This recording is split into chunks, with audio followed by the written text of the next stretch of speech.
Good day everyone. I am the discussant for today. I am Samantha Estuesta and my topic is all about 14 work of ethics.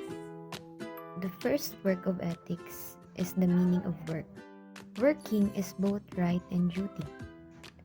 Work is the legitimate use of our mental and bodily powers for economic gain and profit. So, work ay isang karapatan at tungkulin or responsibility.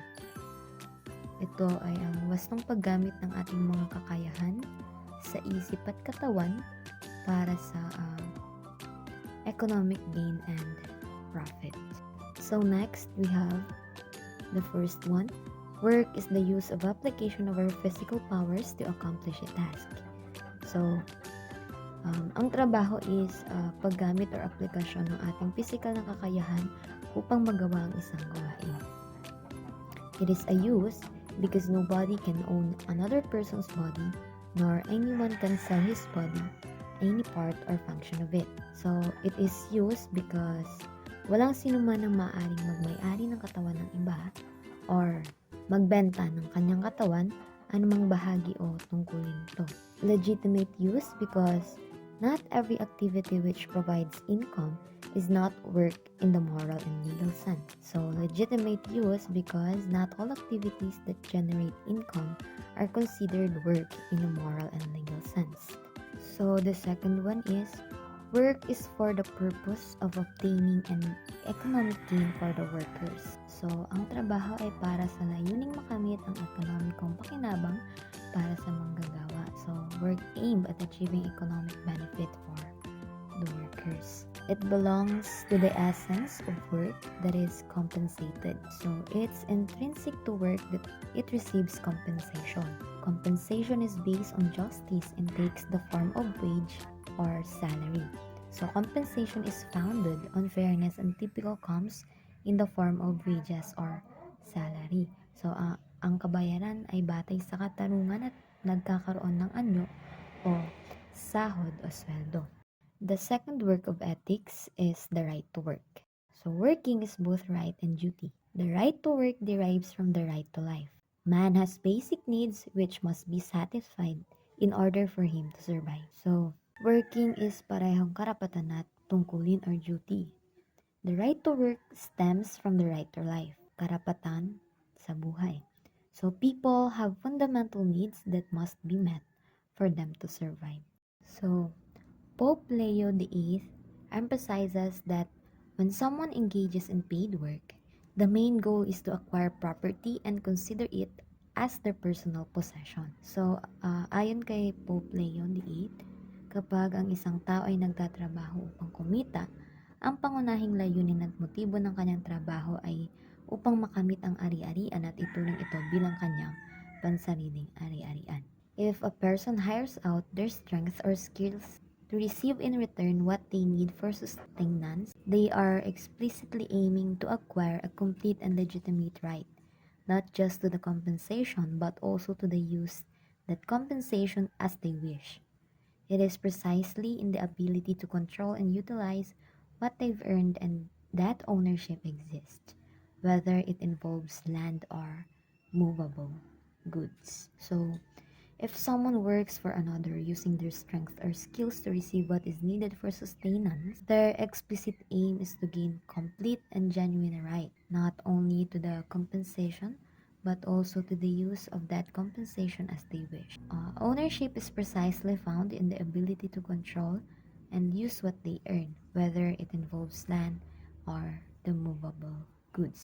The third work of ethics is the duty to work. Work aims to promote life.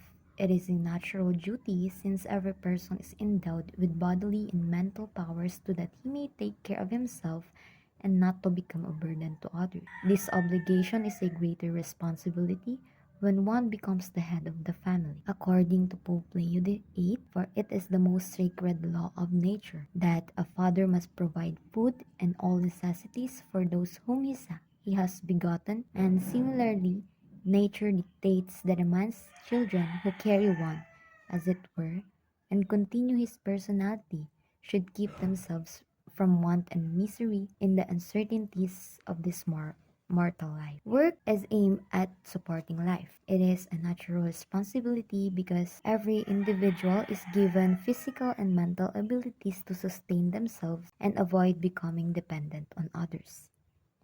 So this duty becomes even more significant when someone becomes a leader of a family. Pope Leo VIII highlights that it's fundamental law of nature for a father to provide for his children, ensuring they have food and essential needs. Similarly, children, as extensions of their parents, should strive to prevent themselves from suffering in the uncertainties of life. Next, according to the Bible, laziness is evil. A man who is habitually lazy does not deserve to eat or to be fed. So being lazy is considered wrong. A person who consistently avoids work doesn't deserve to eat or to be provided for. In Deberes de los Hijos del Pueblo, or Duties of the Sons of the Country, Andres Bonifacio says, "The work which sustains you is the basis of love. Love for oneself, love for wife and children, love for the brothers and countrymen." So, he emphasizes that the work that supports you is the foundation of love. It's the love for oneself, love for one's spouse and children, love for siblings, and love for fellow countrymen. So the fourth work of ethics is the capital and labor. Capital refers to the owner or investors of an industry. It refers to the owner or investors, while labor refers to the hired workers employed by the industry. So these are the hired workers employed in the industry. So the Labor Code of the Philippines defines the relationship between capital and labor, but no amount of legislation can truly harmonize men unless everyone submits to the concept of justice and acts accordingly. Jaime Cardinal Sin writes, "Peace is the fruit of justice, which requires, first of all, that persons and their inalienable human rights are promoted and defended. It demanded that in the realm of industrial relations, the reciprocal rights and duties of both labor and management are respected and promoted." In the Philippines, the determination of the minimum wage is the responsibility of National Wage Board and the Regional Tripartite Wage Board. The aim is to establish a system of standards that would ensure wages as fair and equitable to both capital and labor. The sixth work of ethics is the family wage. The minimum wage may not necessarily commensurate for workers to maintain a modest standard of living. Way back in May 1949, the Catholic bishops of the Philippines have proposed that a just wage is the family wage. That is, one which commensurate to the needs of a modest average family. We quote the document because the concept is relevant today as it was before, since the economic situation had hardly changed. In the present economy, the great bulk of the country's land and wealth are possessed by a small minority to whom the rest must come for work. Such an economy can be justified only if this great majority of the people can obtain in return for their work a wage that will supply them with the minimum human standard of living, which we have defined above. A wage, namely, that will enable a man to provide a sufficiency of decent food and clothing for himself and his family, a decent home, security for sickness and old age, and the means and leisure for moderate and wholesome recreation. To all of this, every man has strict right, and when the only means by which a man can obtain them is in exchange for his labor, he must be able to obtain them in exchange for his labor. In other words, a man's labor must be worth at least a wage that guarantees him all this. Such a wage we call family wage.